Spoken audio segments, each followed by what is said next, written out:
of Daniel, and we are basically in chapter 11. Just a recap for us, for those who have just joined us, that Daniel is also about a couple of prophecies and visions that he received.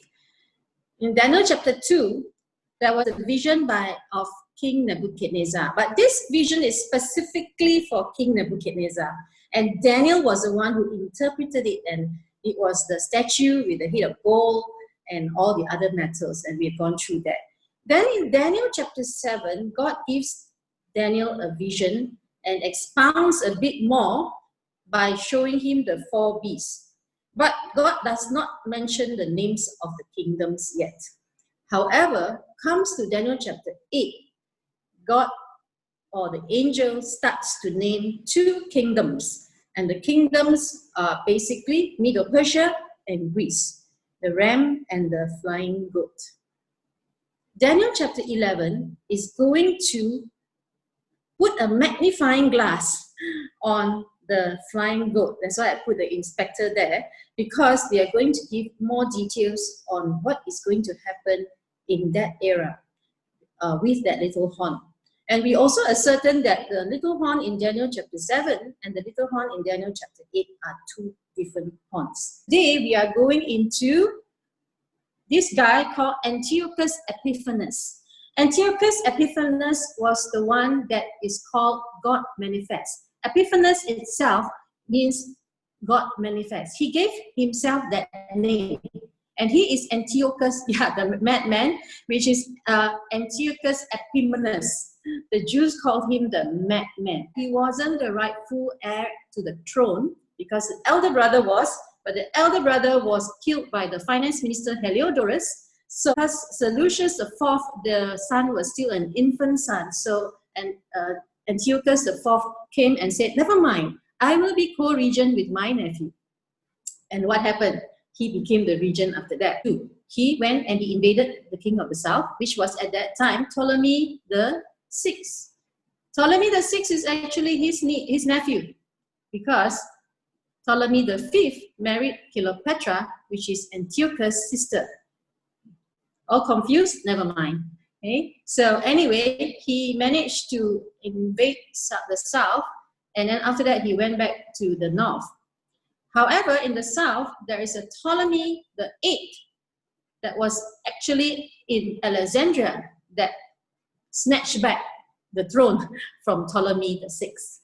And so Ptolemy the Sixth went and found some help from the Romans. So we are going to start our story this way.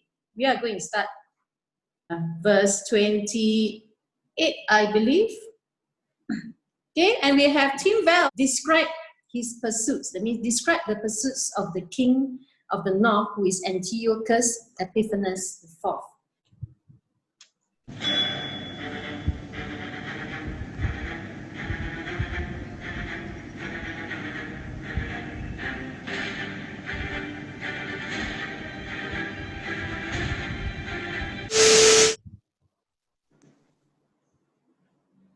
Daniel chapter 11 verse 28 to 35. The king of north would then return home with great riches. On the way, he will set himself against the people of the Holy Covenant, doing much damage before continuing his journey. Then, at an appointed time, he will once again invade the south.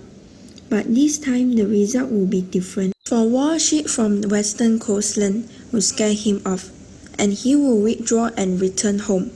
But when he vent his anger against the people of the Holy Covenant and reward those who forsaken the covenant, his army will take over the temple's fortress, pollute the sanctuary, put a stop to the daily sacrifice, and set up a scariest object that cause desecration. He will flatter and win over those who have violated the covenant.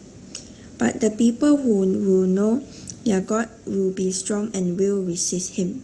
Wise leader will give instruction to many, but this teacher will die by fire and sword, or they will be jailed and robbed. During this persecution, little help will arrive, and many who join them will not be sincere. And some of the wise will fall victim to persecution. In this way, They will be refined and cleansed and made pure until the time of the end, for the appointed time is still to come.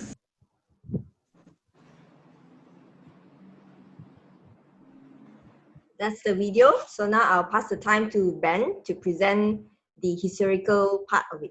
And on verse 28 itself, the king of the north, Antiochus Epiphanes, will return to his own country with a great wealth, but his heart will set against the Holy Covenant. So the Holy Covenant here means to say it's the Israelites. He will bring forth wrath towards the Holy Covenant, and he will take action against it and then return to his own country.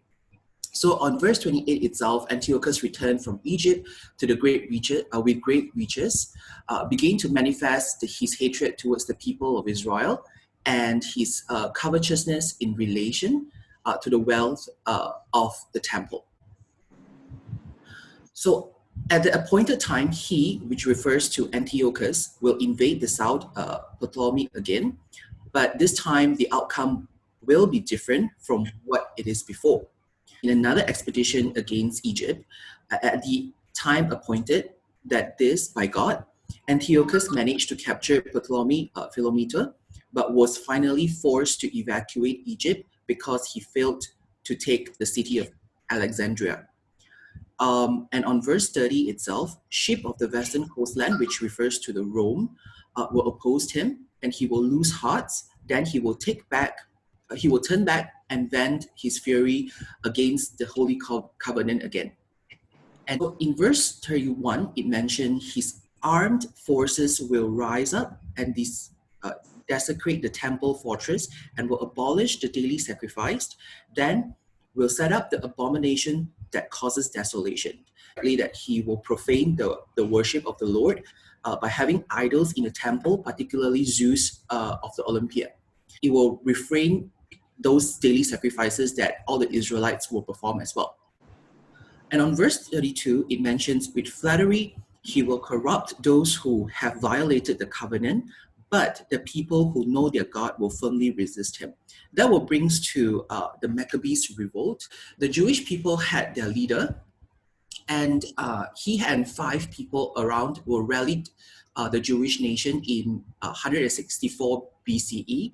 The Jewish people rose up. The family together of this Maccabees itself, they recruited tough Jewish people on the way to begin a guerrilla war as they started to take over the northern village of Judea. And they torn down all the altars of those idols and killed those who worshipped them, even the Hellenistic Jews as well. And verse 34, it mentions, when they fall, they will receive a little help, and many who are not sincere will join them as well. And the Jewish people continue to be strong and some sort of spiritual revival. And however, many of them will still perish. And it was a time where of purging and separations of the true and the false, and those who were courageous from those who were faint-hearted as well. First of all, we want to thank Amanda and Adrian. I believe that young people, the Gen Z can do things that the Gen Y and the Gen X like us can't do, as to basically use the Lego and come up with the depiction of what actually happened. A very significant event in the history of the Jews that will be remembered by them even up to now. So this event cannot be bypassed or surpassed when we read this chapter. And this has to do with this guy called Antiochus Epiphanes. When he couldn't get what he wanted from the south, when the Romans came in to block him. See, now we can notice that the Romans, the ships of Kittim, are basically talking about the West Land, which is Rome. He went back to the north. On the way going back, he has to pass Israel. Remember, we say that Israel is right smack in the middle between the south and the north. That they are right smack in the conflict of the king of the north and the south. And what did he do? He went and he invaded. He was angry. He was angry. But at that point in time, he had put a puppet high priest called Menelaus. That was his. But they tried, the Jews actually tried to remove Menelaus. So that made Antiochus even more angry. So this was the time when he really desecrated the temple of God. Do you remember what he did? Ben said that he put up the statue of the god Zeus right in the temple itself. Now, how important is the temple to the Jewish people? To them, that is it. To us today, we can sit in the house, but to them, no. The worship of God, everything, God is there. Not only that, Antiochus also outlawed Sabbath, which is a very important aspect of the Jews, outlawed circumcision, which may make some guys happy, but he outlawed festivals, and the ultimate one was to bring in a pig to be slaughtered at the altar of the sanctuary.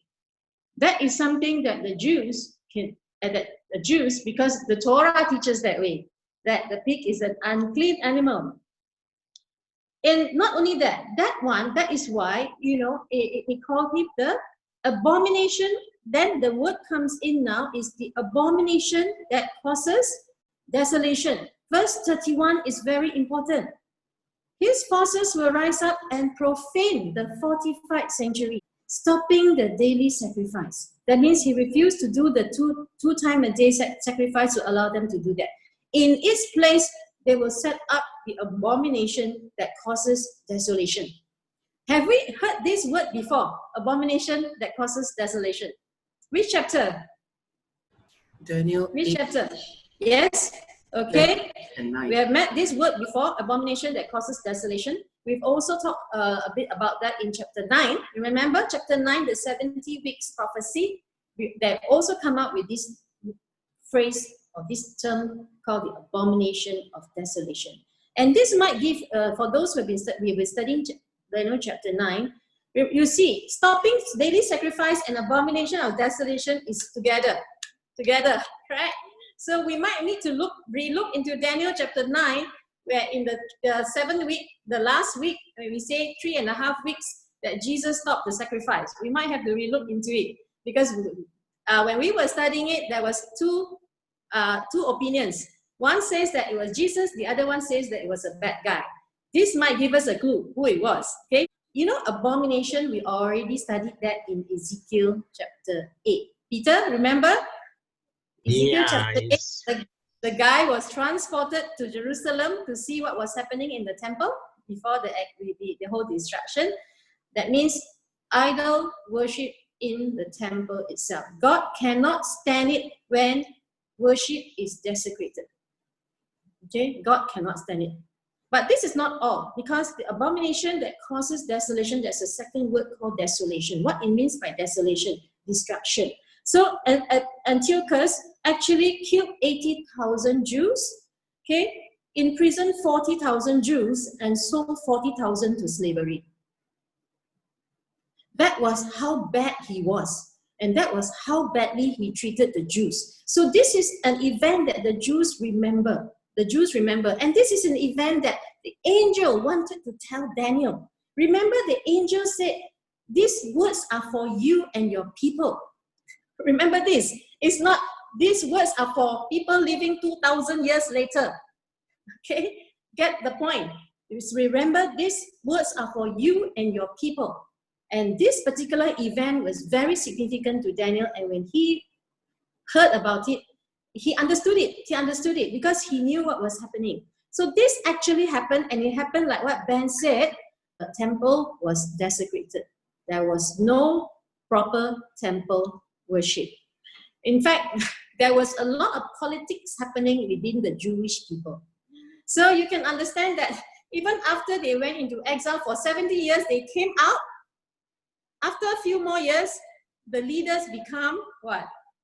Egoistic and corrupted, and they wanted the position. That's why Antiochus capitalized on it. That's why Ben was saying what? Used to flatter. He used flattery, and he will... Verse 32. Yeah, verse 32. Okay, thank you. Yeah, with smooth words, he will defile those who have rejected the covenant. Means that those who are already corrupted, he's going to use them. Okay, he's going to use them for his own purpose. But the people who are loyal to their God will act valiantly. And who is these people who are loyal to their God? Or in some verse, the people who know their God. Some of your versions have this, will act valiantly. And who are these people? When you read this, it's not Maccabean, okay? It's not your Naita Maccabean, it's Maccabean. I don't know, maybe it's called Maccabean. And this happened in between these 2 years. Is called the revolt that Ben was talking about.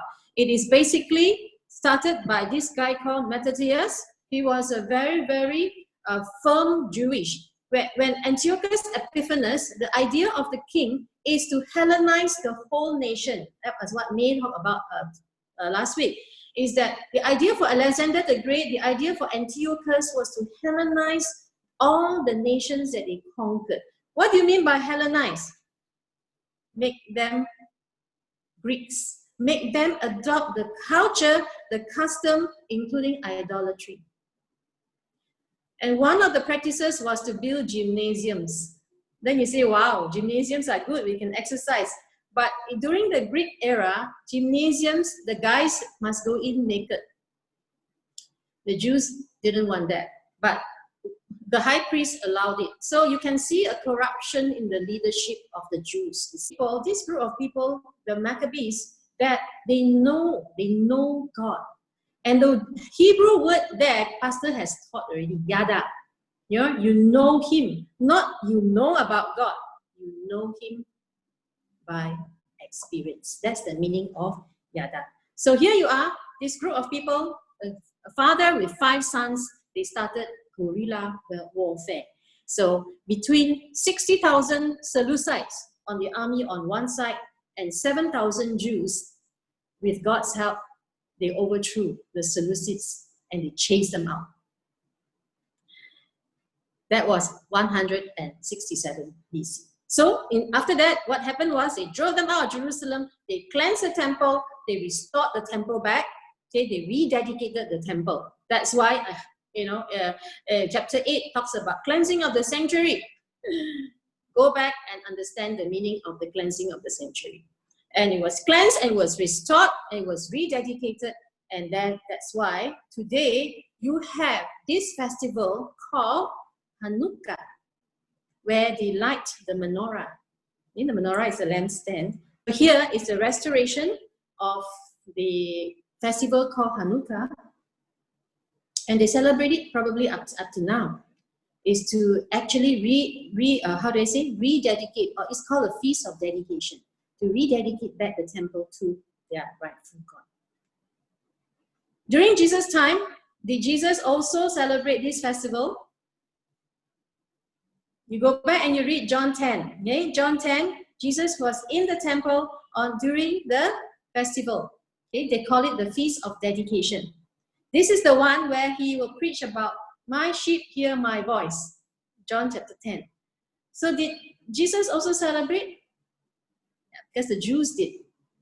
So can we say that if there's any festival out of the Bible we cannot celebrate? Think about it. Okay? Sometimes people say, oh, you shouldn't celebrate this because it's not in the Bible. Well, Hanukkah is not in the Bible. Hanukkah is in the intertestament period. They managed to restore the sanctuary. Then that finishes in verse 35. And of course, in verse 33, the wise among the people will teach the masses. However, godly people will also fall by the sword and by the flame. And they will be imprisoned and they will plunder. Let's go to verse 34. When they stumble, they will be granted some help. So sometimes when we go through situations and tough times, we wonder why God doesn't help us fully. If I'm in prison, why God doesn't come and take me out of prison? When I'm broke, why don't God give me $1 million? God maybe give you 50 ringgit, to get you by. Because even those days, they were given some help.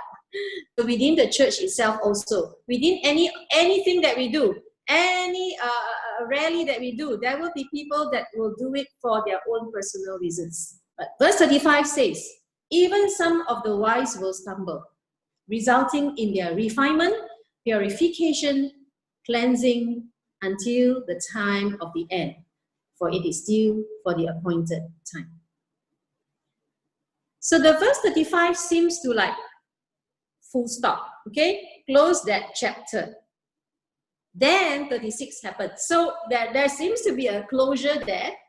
And then 36 onwards seems to change scene to something else. And I want to tell you that none of the scholars can determine or decide verse 36 all the way to verse 45. You can see the arguments, you read all the scholarship, is they can come up with theories, but from verse 35 onwards is no longer Antiochus Epiphanes, because verse 44 sort of takes a closure. Figure out what is this? Perhaps it's not a time. That's why chapter 12 will tell us, actually this 35 onwards to 45 is talking about a king. And this king is going to also do all the bad things that Antiochus did.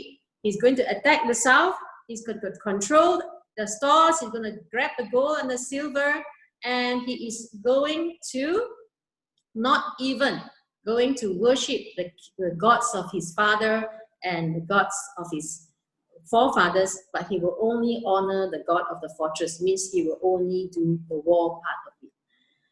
Okay, there's such a thing as called dual fulfillment prophecy as far as we study prophecy, that Antiochus Epiphanes could be the short-term Antichrist. Okay, short-term Antichrist that is going to foreshadow the actual Antichrist that's going to come in our time. So how do we know whether this is future or whether this is going to be the past? Let's go to the next assignment, which is chapter 12 already. Because the beginning of chapter 12 will help us to connect the last few chapters of who this king is. What scene is described here in chapter 12, verse 1 to 4? The scene described here is the end of the time with the judgment. It's to sum the whole summary is the life of the faithful were threatened and taken away, but the hope in him is in life after that is remain hopeful lah. Okay, it's the end time judgment scene. Okay, very good. So maybe we can read that. We can read that. Maybe you would like to read Daniel chapter 12, verse 1, because we are going to connect. Now remember, guys, that 10, 11, 12 is actually, as far as the Hebrew is concerned, the writing is concerned, there's no chapters. It's just like a continuous one. Okay. So maybe Jessica, you can read, or Amanda can read Daniel 12, verse 1. Here.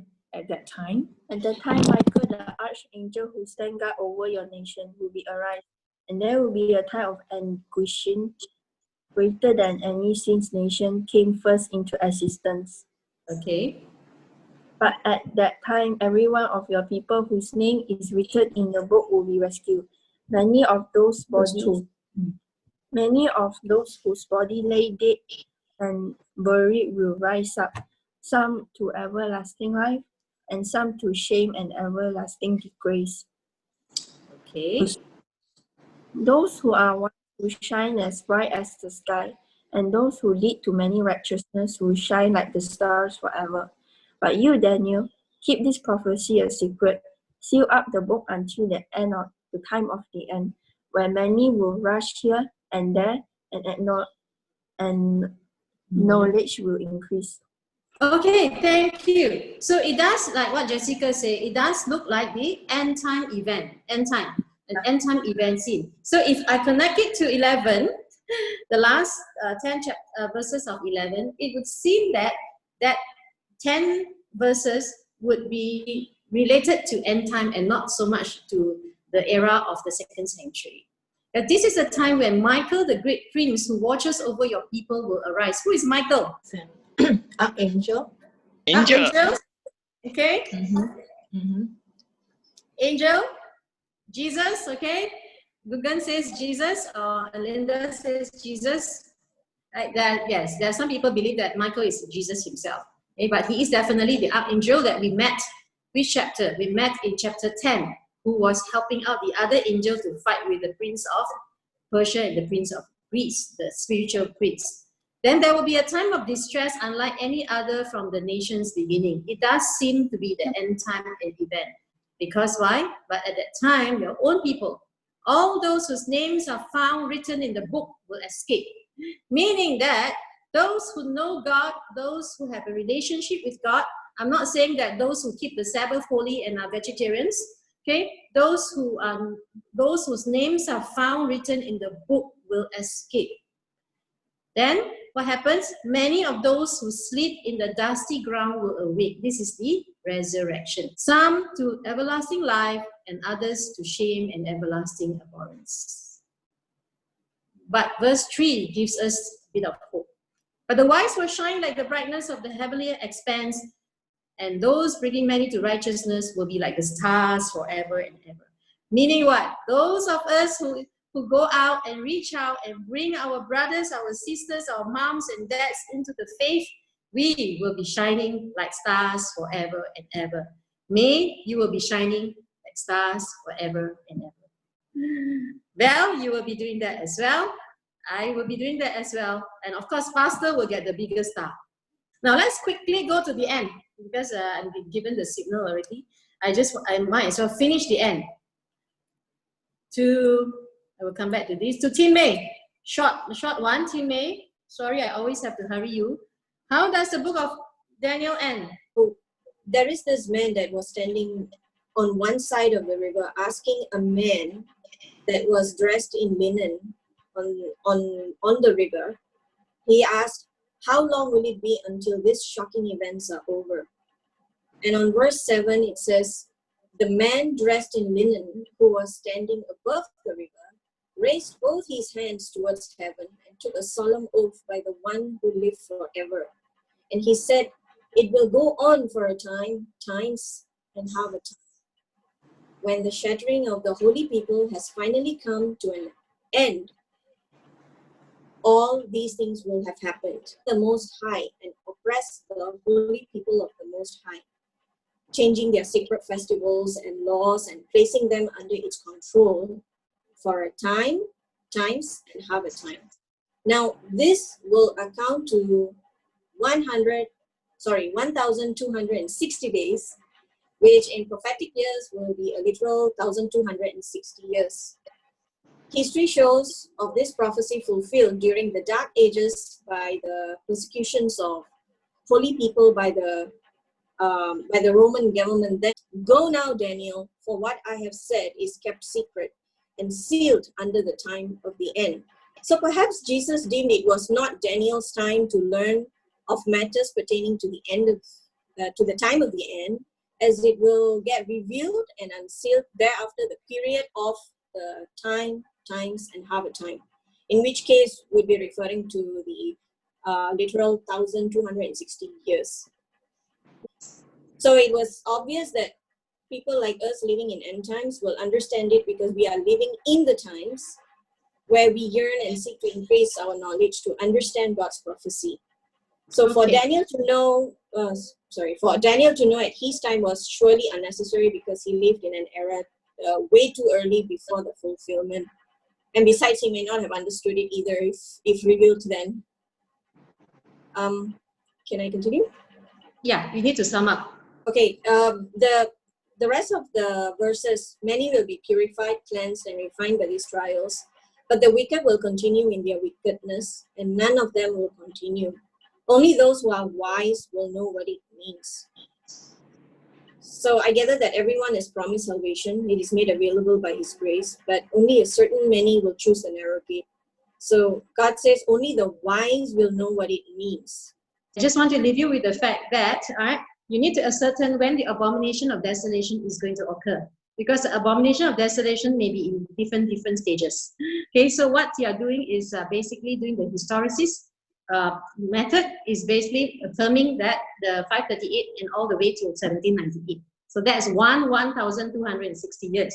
But then what happened to the 1290 and the 1335? So there are many figures for you, but the origin must be there. When is the abomination of desolation, or is there only one abomination of desolation? Because Jesus talks about another abomination of desolation. So something for you guys to think about, and something to confuse you guys, in the sense that as we end the book of Daniel, there are still many figures. The time, times, and half a time, 1260, 1290, 1335. How do we ascertain all this? And I try to figure it out in terms of history. Because I want to tell you something is not historical. Some of it may be, but a lot of it is going to happen in the future, which God says is not time for you to know yet. So if you are confused and you don't understand, I just want to tell you something. Understanding prophecy is not the key to be ready for the end of the world. Too many people and too many churches are just too obsessed with the calculations, extrapolations, interpretations, that they forgot the most important aspect. And the most important aspect is mentioned in this verse itself. The people who know their God shall be strong and do exploits. So we can try to figure out the 2,300, the 1,260, the 1,290, the 1,335. Is it important to our salvation? What is more important is the people who yada their God. They shall be strong and do their exploits. That means they shall be strong and will fight. We may not have to raise arms, but we need to fight false teachings. We need to fight untruths. We need to stand up for God. And how are we going to do that? If we have a clear relationship with our Lord Jesus Christ. It's not just knowing about Him, but knowing Him. Understanding what is His purpose, so that we are ready to face whatever hardships that come. And we can stand for God. And more important, stand by God, no matter how hard it is. You see, Antiochus is just a short-term fulfillment, but there's going to be a long-term fulfillment, and that will have to be related to us. Okay, so it doesn't stop in 1798, I want to tell you. Okay, just historicist point of view, but on the futurist point of view, it is going to happen in our time. Persecution, death, hardships. Can you stand on that day? You can only stand if you know your God.